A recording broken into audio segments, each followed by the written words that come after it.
Edwin Diaz has had some ups and downs this season, but his last 7 games, lights out. 2 hits, no runs, 14 Ks. That's ridiculous. I mean, I don't trust Diaz the way that I did in 2022, but I trust him a lot more than I did pre-2022.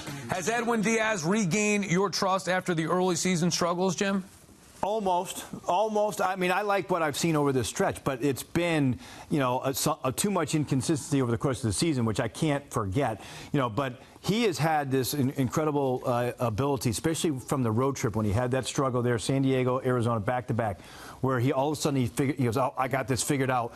He was pumping fastballs, 98, 99, 100 miles an hour, and because of that, and then he's finishing the slider. He found something there that he hadn't before that, and he even talked about it there after the game, and then when they came back on this homestand. So I think that it's about as close as we have seen, and I have seen since 2022. I think that this run is going to continue.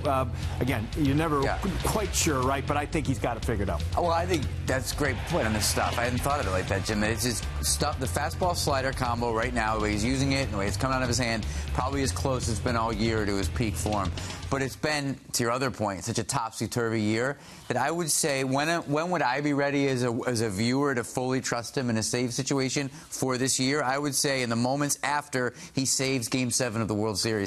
Until then, we gotta wait till then. Oh man! Until then, I'm like, you feel the same way, right? Well, I think ultimately with closers, that's why I say I do trust him, because with closers you can't trust him. Whether it's Familia, who was as dominant as you could be in 2015, the quick pitch cost the Mets the World Series, arguably. Benitez, back in your days, he was dominant in the regular season for the most part. In the postseason, coughed it all up a little bit. Johnny Franco, like even outside of Mo, even Mo coughed up some big games in the postseason.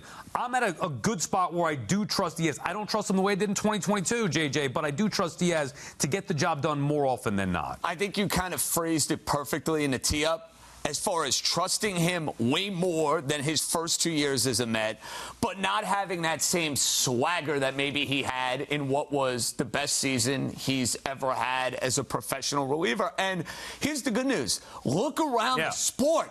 The Yankees right now are basically having closer auditions. They don't know who their closer is going to be. The Baltimore Orioles have banished Craig Kimbrell, who they paid a ton of money to. They are still in a situation where they have one of the better closer situations around baseball, right? If you're going to rank, hey, confidence meter, confidence level for playoff teams or playoff contenders, the Mets are going to be high up on that list, and you have to accept the kind of year that Diaz has had. That's an excellent point. I'll take Diaz in the Mets closer situation over almost anybody in Major League Baseball.